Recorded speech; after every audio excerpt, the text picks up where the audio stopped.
Okay, so I just got back from watching Predator Badlands, and I'm no moist critical, so I'm not really used to doing this particular sort of thing, but I'm gonna give it my best shot. And I promise that if I mention any type of spoilers, I will put a spoiler warning on the screen. I will also timestamp the video so anybody who doesn't want to get spoiled won't. Promise. But the movie itself is about two Yachua, basically the Predator people. If you're not familiar at all with Predator, you should know. I mean, this movie probably isn't for you. This movie is definitely for people who know what the Predator is and how he operates. If you're somebody who's never seen it before, then this isn't going to really have anything for you. But basically, there's these two Yachua brothers. One is significantly smaller than the other. Like, it's embarrassing. This is the little baby Predator. And their dad is like, alright, big son, you gotta kill the little son because he's a little baby and he's not gonna be able to kill anything. And we're all about power, so you gotta kill the little baby. And the brother goes, nah. Give him a chance to prove himself. And the dad's like, nah, it doesn't matter, he's small, you gotta kill him. And then the brother doesn't. So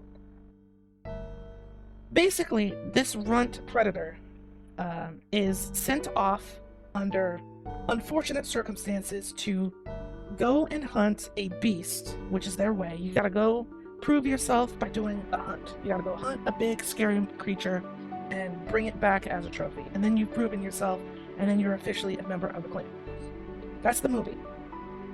So the entire movie follows this little baby predator, and it's so much more interesting than any of the previous movies in this series that follow this species of alien. Because normally what happens is the predator is mixed up, is either hunting humans or helping humans. Sometime or another, there's usually a human involved. And it's specific to a human. This movie takes a completely different direction in that you're following the predator on its big hunt, which is normal. But all of the moments, it's very much like I don't want to say a coming of age story because that makes it sound lame and cliche, but you can tell by the way this predator carries himself that he doesn't have that same aura that the others in previous movies have had. He's not the big boss walking up ready to kill something. He's very scrappy. He's very not well put together. For the entire first 70% of the movie, this guy is getting his fade run. He's not necessarily losing fights, but he's doing the exact opposite of aura farming. Buddy is fumbling and just taking hits, and he's just like, he understands the importance of what he's doing and is very determined to get it done. But previous predators are always aura farmers.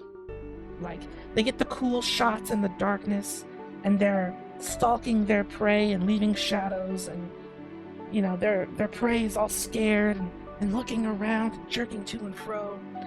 That's not happening with this guy. This is very much a castaway sort of predator. But you get to see as the movie progresses, as he's not necessarily acquiring the skills, because he's still a very skillful hunter, skillful fighter. But you get to see him go, wait a second. I'm the one. I'm him.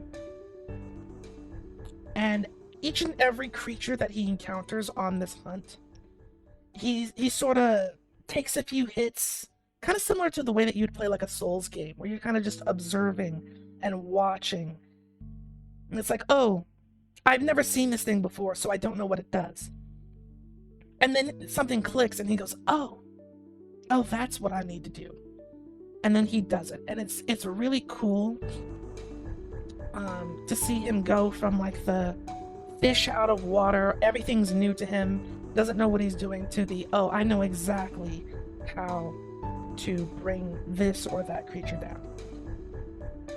Which leads into my next point, is that all of the creatures in this movie are awesome. They're so ugly. Everything in this movie is so ugly. And you might think that that's a bad thing, but for Predator, it's sick. Every single creature in this movie is like, ugh, yuck, I don't want to touch that. He's getting grabbed by stuff, he's climbing over things and in between things, and it's just like, ugh, ugh, nasty. Really, really great. There's very, very little dialogue in this movie. There is some, but the way that they frame the characters and their actions, and the way that they respond to different things, replaces the need for there to be a lot of over-explaining.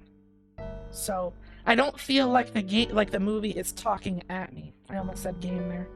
I don't feel like the movie is explaining stuff at me, just hitting me over the head with a bunch of terms and verbs and stuff. It's like, no need to over-explain it. That big ugly thing over there is bad, and Predator, go kill. Predator, go kill. Go kill Thing. Don't know what Thing is, just go kill. Go kill Thing. And then he's like, I will go kill Thing now. And then a big fight happens, and it's very, very cool. The fact that this is like his trial to like prove himself, means that he doesn't have a lot of the iconic weapons that you would expect from the Predator, which a lot of people will probably be like, oh, that's a shame. I, for one, think that that's really cool, because he's able to do everything without all of the fancy tools. He has a few gadgets here and there, but like, I won't spoil what he does and doesn't have, but he's very much taking things from this hostile planet that very, very much reminds me of Australia. He's taking critters and sharp things, and he's using them to replace, not necessarily to replace the tools that the Predator have, but to accomplish the same things. Because he wouldn't really know how to use those tools anyway, because it's like his first time. So I guess you could kind of say that he unintentionally uses the nature of the planet as the iconic tools of the Predator, and I think that that's really neat. And this, of course, goes beyond him just, sharpening a stick to stab something. This goes beyond, digging a hole to make people fall into it or things fall into it. It's very, very, very creative. Let's see, is there anything else that I want to talk about? Creature designs. The environments are great. I guess that's pretty much it. I had a great time watching this movie. And if you know anything about my lore, you know that as the one exiled from the tribe, I have some feelings when it comes to parental figures. Okay? And there's something so sweet, so delectable about seeing the outcast, the one cast aside for things beyond his control, go out and figure things out for himself, figure out goals and how to thrive rather than just survive. I'll be honest, I saw this with my dad, and we were kind of shooting each other looks the entire time, and it was really funny. We were mean mugging each other. No, I'm kidding. We weren't mean mugging each other, but there's definitely a lot of irony between myself and this Predator and the circumstances of all of this going down. I was just like, it kind of feels like they made this movie for me. But that's just my ego talking. Alright. Alright, well, that's all I wanted to say. If you're thinking about checking out the movie, I definitely recommend it.